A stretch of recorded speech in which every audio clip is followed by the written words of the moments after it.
Welcome to the Right Fight Podcast, a discussion about how to live a loving life. I'm Reg Lloyd, and we're having a conversation with Kenny Vaughn. Kenny, we've made our way to chapter 15 in the book.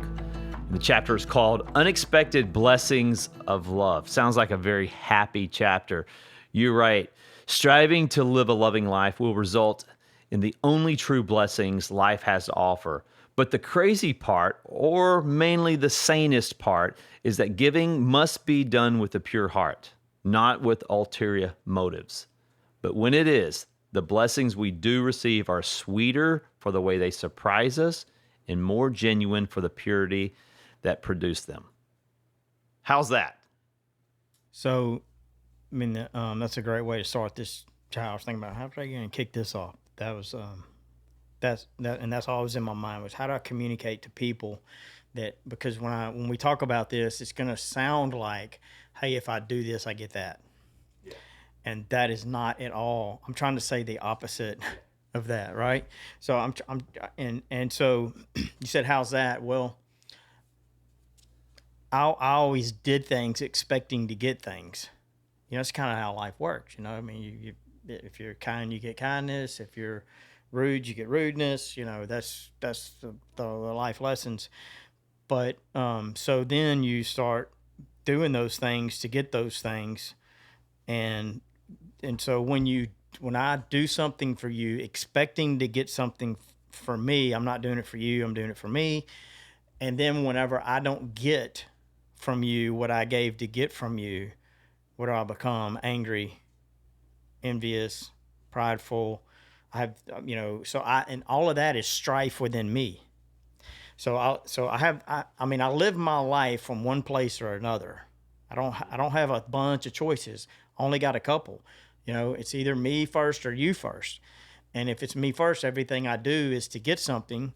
And it's not just happening in one relationship or one circumstance or situation. This is who I am. So it's happening everywhere. So I have expectations of a lot of different people, things, circumstances at work, at home, everywhere I go.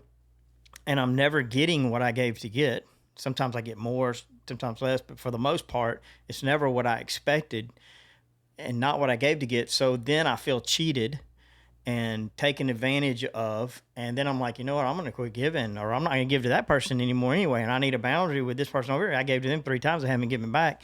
And so all this strife builds up and lives in me. And you know, when you get to be my age, 50 years old, it visits you everywhere you go. You know, you have all these relationships, and everywhere you go, you're seeing somebody, you're bumping into something, and there's strife everywhere. And you think it's everybody else's fault, but it's really not. You know, it's really all rooted in me.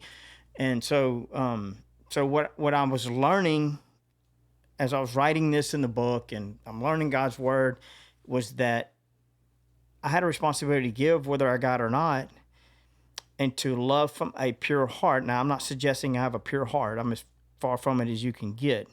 But to flush out my intentions. And the only way I know to do this, because I don't have a pure heart, is to say, you know what, Lord, I'm doing this, but I might get something, you know, but Lord, I'm going to do it whether I get anything or not. And I don't want anything. I don't expect anything. And so I'm going to let the fruit take care of itself. And I'm going to trust you. And I have to intentionally set myself there. And it comes more naturally with time. But what happens is, as you start, instead of giving to get and not getting what you gave to get, and everywhere and all these places all the time, so that eventually your life's filled with all this strife and envy and pride and problems you're having with people. When you do it the other way, you have no expectations, and that's how you function in your whole life, all your people, at work, at home, out and about, at the church, wherever you go. The strife it starts drying up and dying. You know, and you start finding this freedom in it, and you truly have to set your heart that I don't expect anything. I'm not giving to get anything. If I'm going to give to get something, I'm just not going to give it all. I'm going to give from a right perspective, or I'm not at all. And but when you do that, this strife starts dying in your life, and then what happens is You really gave not to get something at all. You really did something not to get something at all. And you didn't even know it, but you planted a seed. And you had no idea it was growing. You knew nothing about it. It might be weeks, it might be days, it might be months, it might be years. But then you're just going through life, no nothing, and you're free of this strife. And then you bump into someone, and they're like, "Hey, aren't you so and so?" And I've had this happen, and I'm like, "Oh yeah, I remember that." And if I check myself, I'm thinking, "Yeah, I remember that," and you weren't grateful. That's what I'm thinking, right? And then out comes from them what was really going on, not what I thought was going on. The tremendous difference it made in their life. How grateful they were for that. The difference that act of selflessness made for them or their children or change or whatever whatever's going on there. And then bam, you just get filled up on the inside, and you find favor. Instead of finding strife everywhere you go, you find favor. Everywhere you go, it's like, what was that? And you didn't give to get it. You don't feel like you earned it. You don't expect it. So what comes from you instead of pride, where if I do all of these things to get this thing, I don't get it, I'm ashamed or I'm angry. I do get it, I'm proud and I'm puffed up because look what I accomplished. Instead of that, when I give to not get anything, and I live a selfless life, and then it shows up, all that's in me is gratefulness. Yeah, that's where you wrote, when it is, the blessings we do receive are sweeter for the way that they surprise us. That's right. I like that. And they totally surprise us. So give you an example. I was, I'm just learning this at this time. Like first, because I'm coming out of everything was to get something, okay, and so now I'm going, okay, I can't handle the strife anymore. I can't all this, so I want to do it this way, and so y'all know by now I'm a ski jumper, and I had it was early in the season. I had an accident, and it wasn't just kind of bad. It was really bad where I had torn. You hear about somebody tearing the ACL or PCL, MCL. Well, there's 4 of them in there, and I tore all 4 of them completely. And so literally I had to hold my knee in place and while I was sitting on the bank, and I had to let it go because I was getting eaten up by mosquitoes, just slapping a mosquito. I let go with one hand and my knee fell out of joint. And that's how it was like I didn't have a bone there, and it was horrible. So then I go to get straight to the emergency room, and then there's 2, a local orthopedic and another local doctor. And man, they're looking at me like they've seen a ghost, So I knew it was bad, but I didn't know it was that bad. And so they're like, we don't know. I'm like, what do you mean you don't know? And they're like, well, this all torn me. The only thing you got left, only thing holding this thing now is your artery, and it's a good thing you didn't break that. And so we can't fix it, and we don't know anybody around here that can fix it. So they go to work and they find this guy in Houston, and that's supposed to be one of the best with knees and especially really bad stuff. His name's Walter Lowe. And so they sent me this guy in Houston, and I left Beaumont, and the last thing I asked him was, first I said, well, am I ever going to ski again? They were like, well, probably not, And I said, well, am I ever going to run again? Well, maybe. Am I going to walk? And they're like, yeah, I think you'll walk, And so it takes me about 4 days to get to see this guy in Houston. So, I'm in not a good place, and my legs all braced up. I get over to this guy, and he said, hey, we think we can do something. We think we can get you walking for sure, maybe running and maybe skiing. I'm like, man, that's awesome. Well, the guy he performs the surgery. This guy, Walter Lowe, if you ever watch football games, you watch the Texans, and a doctor runs out onto the field, that's Dr. Lowe. He's the Texans' orthopedic. He's their chief orthopedic of University of Texas Medical Hospital over there. And so to me, it's like this guy may give me my life back, or at least give me my leg back. And I'm incredible. So he does the surgery. So before we go into the surgery, when I get there, I'm just naturally grateful. This guy's giving me some hope, and maybe he can put me back together. At this time, I'm giving these dog tags away all the time. So I give him a dog tag with Joshua 1:9 and Psalm 91 on it. And right before he takes me in to operate, like he comes out to give me the, hey, okay, we're going back. This is what we're going to do. You're about to go to sleep. And so I give it to him and just tell him, why I make them. I don't know the guy from Adam. It's like the second time I've met him, but I just want to give him something, and I just told him, man, thank you so much for trying.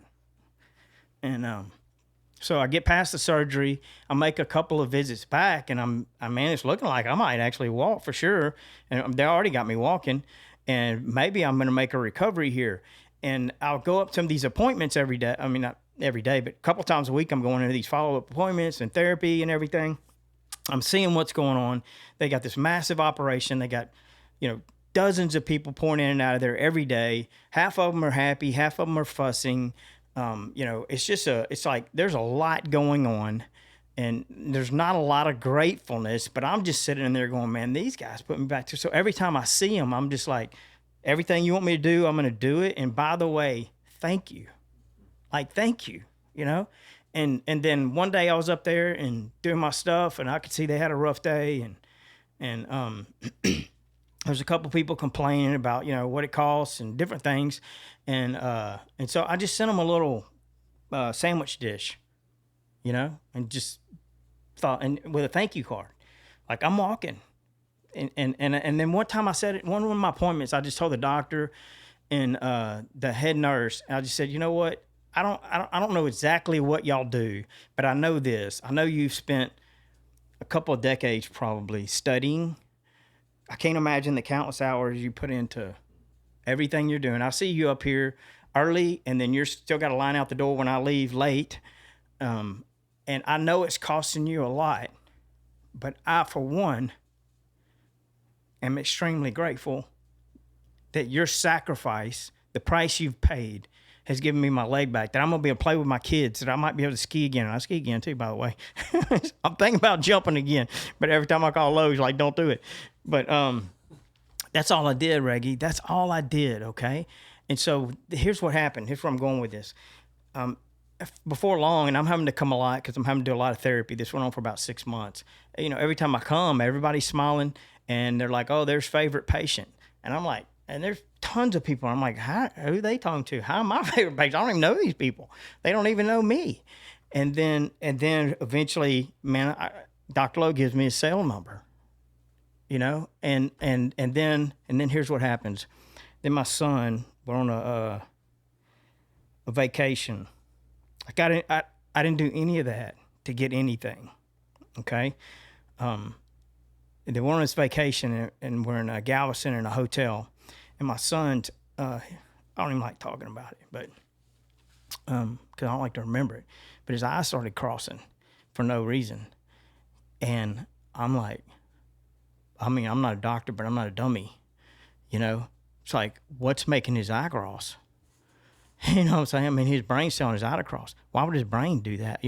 What's sending that signal? What's going on there? So I'm like next level worried here. Something just, and I'm not trying to let them know how scared I am, but I'm like, this isn't